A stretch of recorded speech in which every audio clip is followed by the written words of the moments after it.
एक जानी कहली है अपना राजा जी से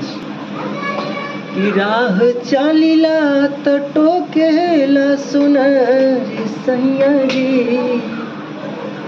राह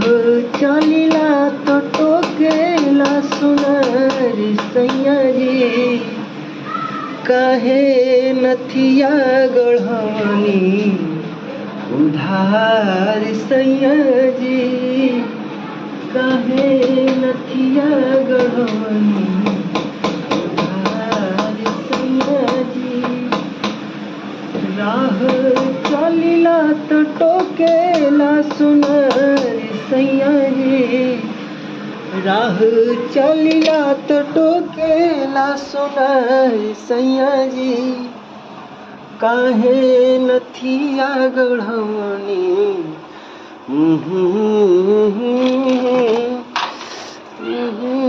नथिया गढ़